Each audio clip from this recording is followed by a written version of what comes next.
What's up peeps, this is Todd and welcome back to my show. Last month I released a video going over my 7 streams of income and I tried to be as transparent as possible. Now I was flooded with questions from people asking me to reveal my investment portfolio. Basically the good people of YouTube wanted a video where I go over every single cent that I have invested. Now fortunately for everybody who asked for that breakdown, that is what I'm here to do today. Unfortunately for me, one of the most unattractive things a man can do is brag about his money. So I will try to keep this video as basic and straightforward as possible without any fluff or humble brags. If that sounds good, let's hop into it. Now at the time I'm recording this video, I am 28 years old and my investment portfolio is just over $5 million.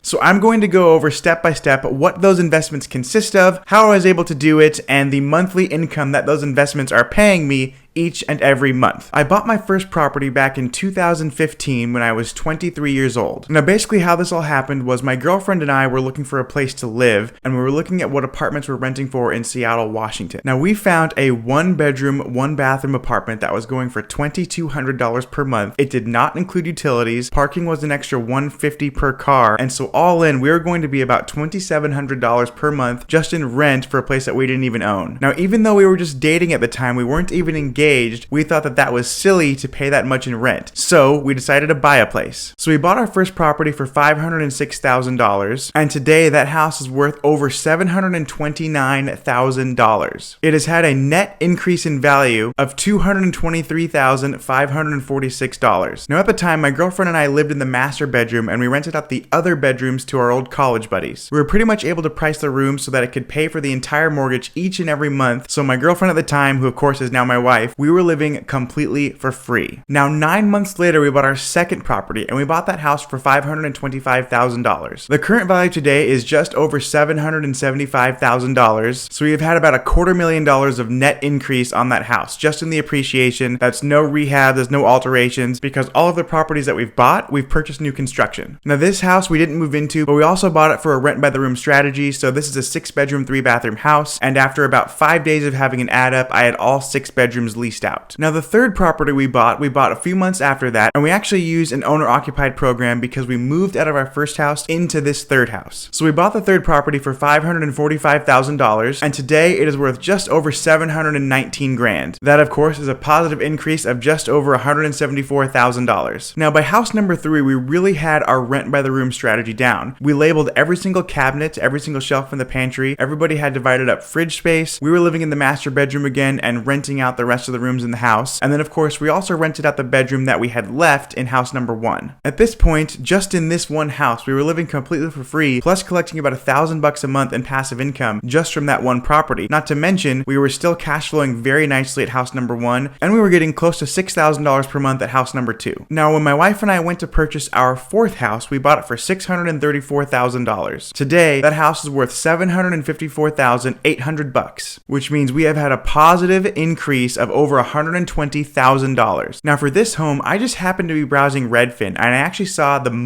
split second that this house came on the market. After reading about it on Redfin, I knew that this house would be perfect for a rent by the room strategy. And as luck would have it, the day that it came on a market happened to be a Thursday and there was an open house set for the following Saturday. So I emailed a real estate agent by the name of Jennifer Bryant, by the way, if anyone in the Seattle area is looking for a good real estate agent. And I was able to convince her to show me the house on Friday before the open house even started. So I got to see this house pretty much before anyone else had a chance to see it. And we made a full priced offer that morning and the offer was accepted and under contract by that same afternoon. Thanks again, Jennifer Bryant, for putting together this awesome deal. Now our fifth house is actually located behind another house. So when I Google the address, this is the image that comes up, but this is what the house actually looks like. This house is really cool because it also has a mother-in-law suite. And my wife and I took that mother-in-law suite and for the first 6 months, we had it on Airbnb. Now we bought this house for $775,000 and today it is worth $856,435 for a positive increase of $81,435. Now in addition to renting out all the bedrooms, we also put the mother-in-law suite on Airbnb. That was doing super awesome. It was getting close to $3,500 every single month. The only reason we took it off Airbnb is there was a ton of construction on that main street out there and the road would often close. So basically we would have Airbnb guests getting detoured and rerouted live, not knowing where to go. So although it was painful, we made the executive decision to take it off Airbnb and just lease it out full time. Now for my next property, which is the duplex that I'm living in right now, it's kind of similar to the last one where it's situated close to an outbuilding, which I think used to be an old church. So if you Google the address, this is the image that pops up. This is what the building actually looks like though, and we bought it in 2019 for $900,000. The current value of this home is just under $1.3 million.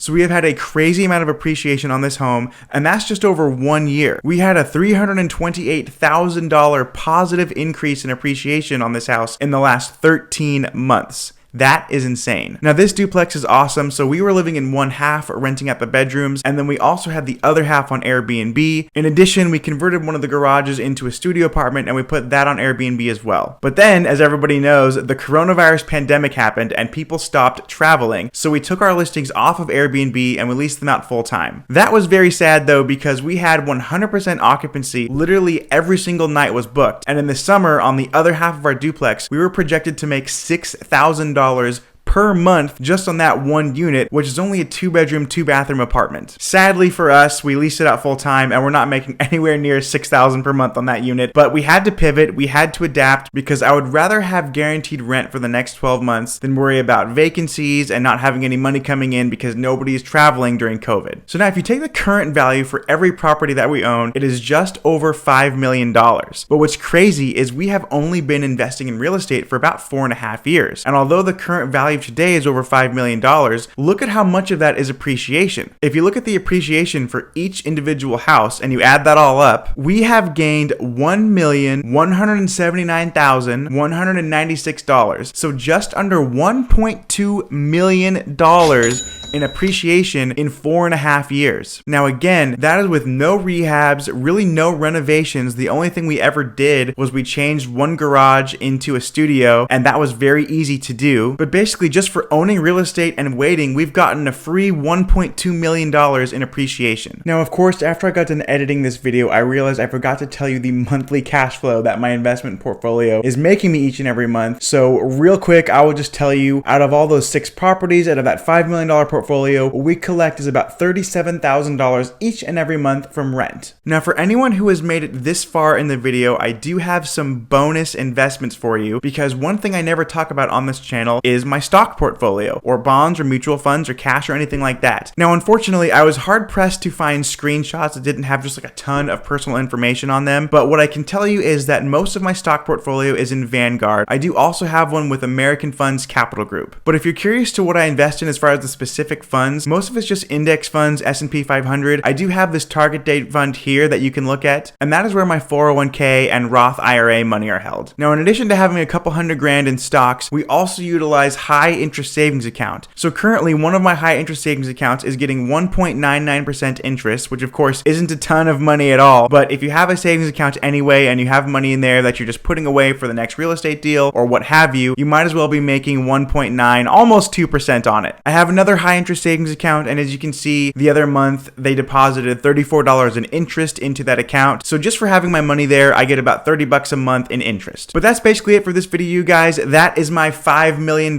investment portfolio. I hope this video was informative to you. Please, if you would, smash that like button. It really does help out the channel. It helps out the YouTube algorithm and make sure that people see my videos. And of course, I want people to see my videos so they can also learn how to build up an investment portfolio in their 20s. All right, I will see you guys in the next video. Peace.